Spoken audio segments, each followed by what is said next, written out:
नवी मुंबई आंतरराष्ट्रीय विमानतळावरून देशांतर्गत विमानसेवा 25 डिसेंबर 2025 पासून सुरू झाली आहे। छत्रपती संभाजीराजे आंतरराष्ट्रीय विमानतळ पुरंदर पुणेकरिता विशेष हेतू प्राधिकरणाची स्थापना करण्यास मान्यता देण्यात आली असून भूसंपादनाची प्रक्रिया अंतिम टप्प्यात आहे। गडचिरोली येथे ग्रीनफील्ड विमानतळासाठी भूसंपादनाची प्रक्रिया सुरू करण्यात आलेली आहे। लातूर, बारामती व अमरावती येथील विमानतळाच्या ठिकाणी रात्रीच्या उड्डाणाकरता सुविधा उपलब्ध करून देण्यात येणार आहे।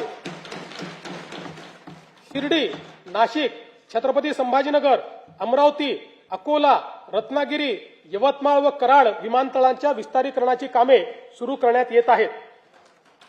मुंबई महानगर प्रदेशातील वाढत्या वाहतूक कोंडीला पर्यायी पर्यावरणपूरक व स्वस्त उपाय म्हणून सध्याचे जलमार्गांचे 125 किलोमीटरचे जाळे 340 किलोमीटरपर्यंत विस्तारण्यात येणार आहे।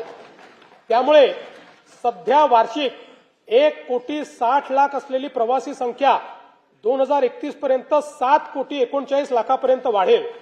यासाठी 21 विद्यमान जलमार्गावरील 20 टर्मिनलचे अद्ययावतीकरण आणि 11 नवीन जलमार्गावर 24 टर्मिनलची निर्मितीसाठी 6,600 कोटी रुपयाचा खर्च अपेक्षित आहे।